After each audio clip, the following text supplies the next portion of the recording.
Maserati built the Quattroporte back in the 60s. It's known for its fast sedan, a long hood that projects the performance, luxury in the interior.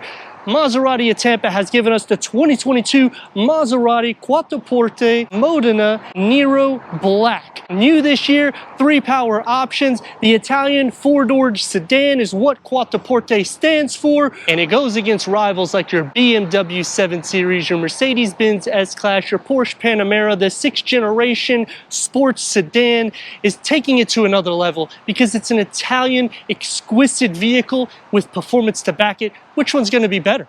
I'm Anthony from Hawkeye Rides. I'm going to go over all the specs and details starting now.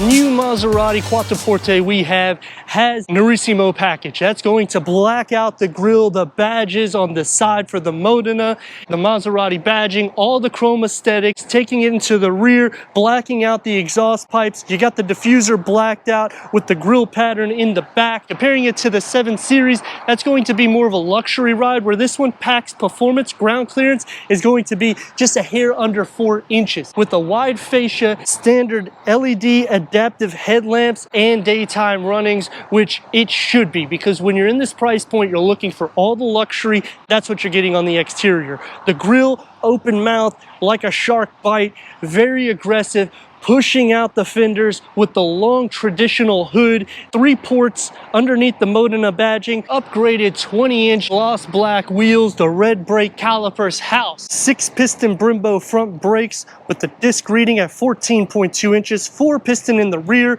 at 13.6 inches, both ventilated, a double wishbone front suspension, a multi-link rear suspension. Both the front and the rear will have your coil springs and your anti-roll bars, sports tune adaptive suspension, limited slip differential, sky hook, and performance suspension with electronic dampers, which is going to be better than the Benz and the Beamer.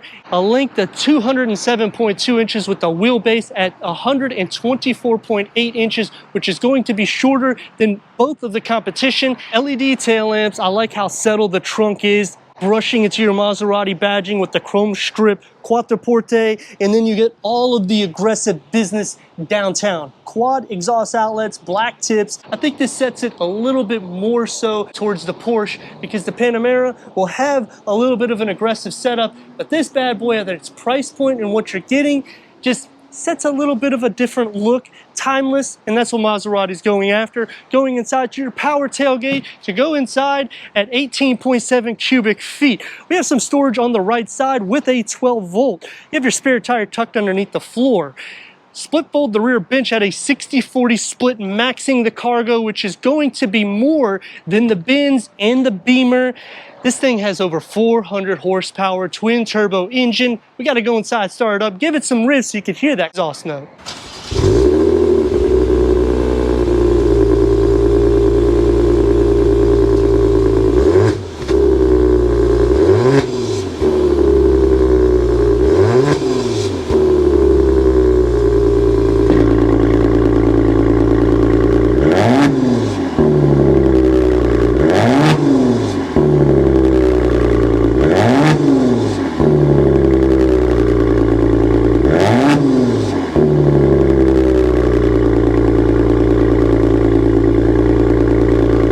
The iconic exhaust is what you're getting with Maserati like no other. You know what vehicle it is when you hear it, and they back the performance with a 3.0 liter twin turbo V6 producing 424 horsepower and 428 pound-feet of torque. That's paired to an 8-speed ZF automatic transmission, achieving 16 to 25 mpgs. The 0 to 60 can go as low as 4.2 seconds. This one gets around 5 seconds, which is not going to be faster than the Porsche Panamera 4S, which is more or less its competition.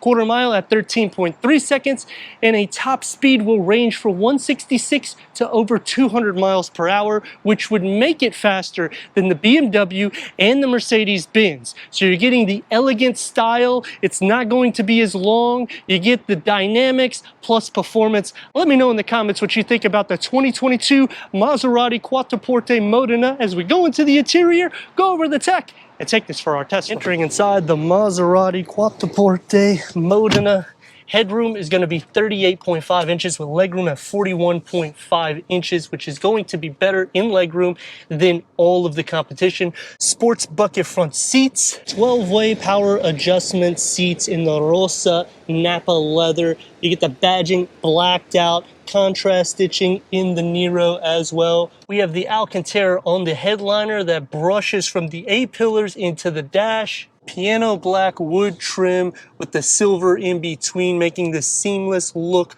for your air vents. And I like the analog clock that's placed in between it because it gives that traditional Maserati heritage with the contrast stitching in Nero.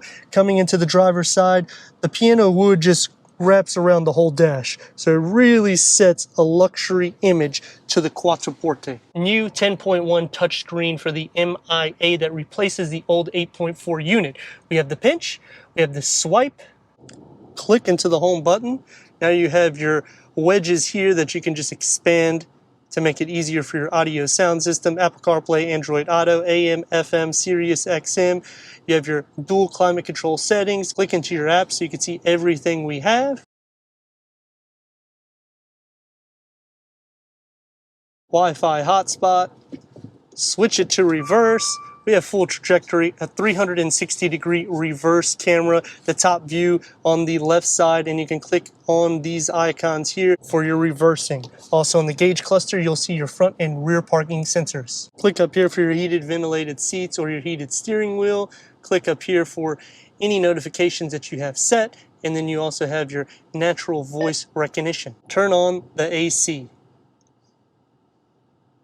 I've turned on the AC. Open up in here and you'll have your wireless charging pad that push it, slides right out, your USB and USB-A port, the piano black in with the leather around the gear lever. You have your sport mode, the ice is for your eco, and you can turn on and off that auto start stop. You have your rotary knob, cup holders, a 16.9 ounce fits without any issues, illuminated lights around it. Open up in here with some storage.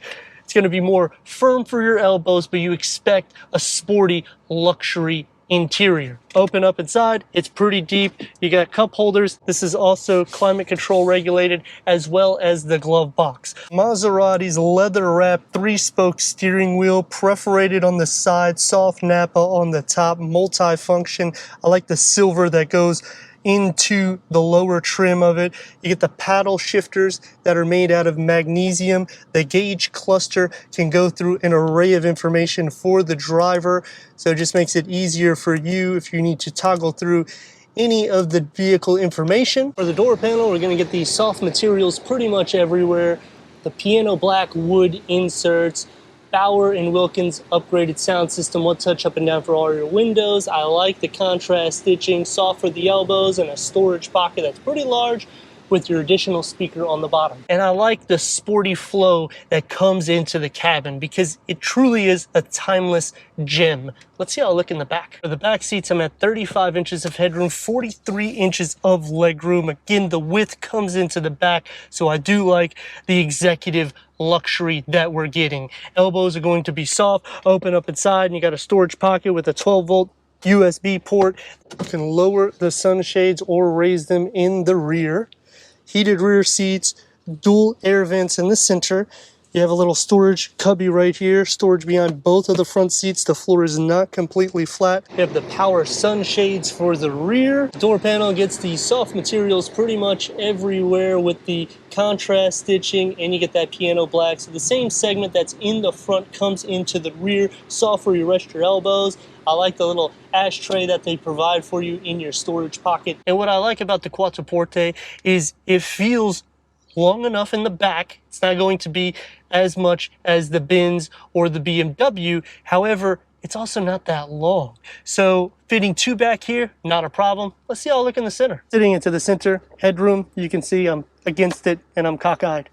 Leg space isn't too bad. I have a lot of leg space. I am sharing feet, butt, and shoulder space, and because this is more designed for two occupants in the back, and it goes the same way with all of the rivals. Comparing this against the Porsche Panamera, that one's going to be sculpted more sport-derived in the back, whereas the BMW and the Mercedes, it's going to be a bit more flat. This one has a little bit of a contour to it, but it has a wide area for your butt area, and you can still fit where it just kind of covers against your shoulders. So it's a pretty sporty / luxury feel. Taking the 2022 Maserati Quattroporte Modena out with 424 horsepower, 428 pound-feet of torque, twin turbo V6 3.0 liter. You got a lot of power underneath this thing. 0 to 60 around 5 seconds.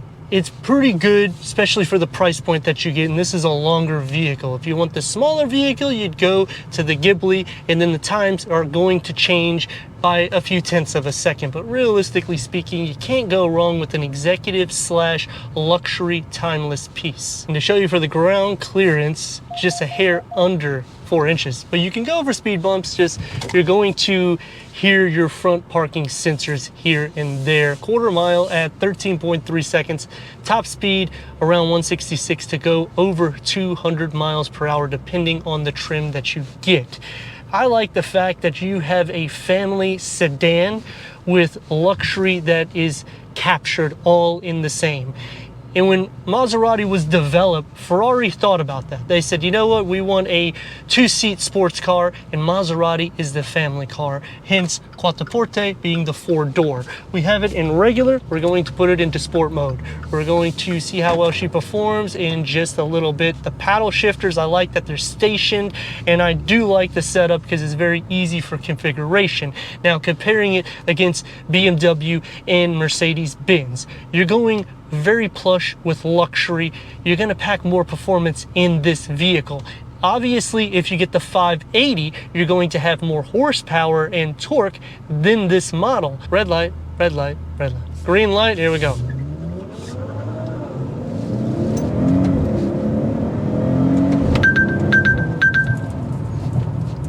And your brakes.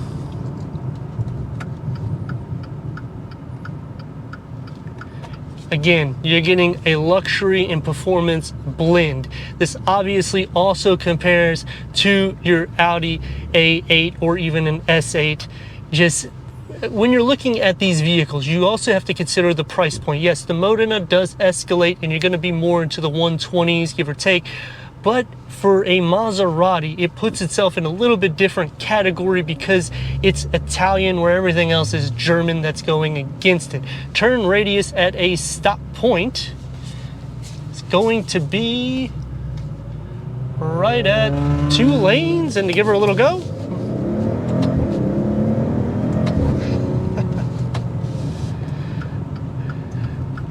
And the iconic exhaust note that you get out of a Maserati definitely sets the tone, and the interior cabin itself stays quiet except for it because we have the dual pane windows. They just did a great job with the sound dampening. As for an everyday drive, I personally own a Maserati, and you can do that without any issues. Obviously, depending on how heavy your foot is on that pedal, you might spend a little bit more in your gas consumption, but you got to think about that wow factor as well. Visibility in the front, absolutely no issues. The long hood projects, keeping the iconic styling of Maserati. You got the blind spot monitoring, and if you look in the back, it's going to be a little bit longer. There's nothing around that. It's just, you really don't have any blind spots. We're going to try to set it as straight as we can. Here we go.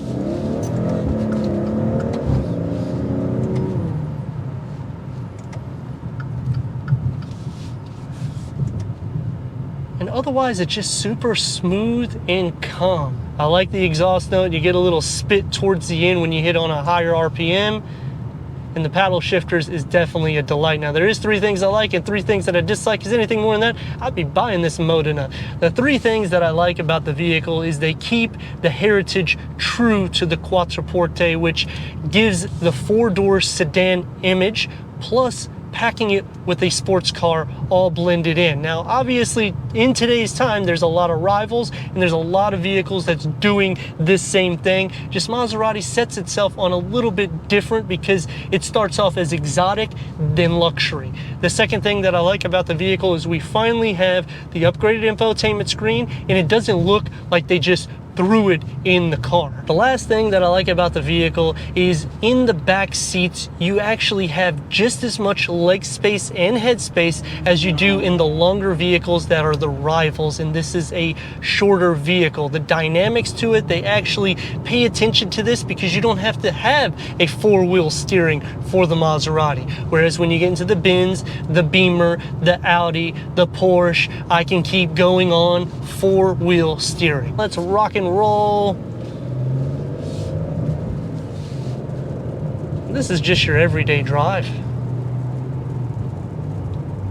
Three things that I dislike about the vehicle. Starts off in the interior, they don't really do a lot of ambient lighting. When you go into the competition, they are stressing the ambient lighting, and I personally like the ambient lighting. I wish that they added a little bit more to the interior of this because they don't really have much. The second thing that I dislike about the vehicle is the clearance. You're under 4 inches. It's right at it, but it's a little tight. And when you're looking for a luxury vehicle, the Benz is going to be a little bit more higher up. The same thing with the Audi. And I get it, you want some aerodynamics and you want the performance, so you do have to take some pros and cons. The last thing that I dislike is the storage compartments. They're lacking a little bit in that field, and I kind of wish that they had the massage seats and maybe a little bit more seat positions in it, because when you get into the rivals, they're going to give you more of a 16 to 22 way power seat adjustment in the front, and you can also option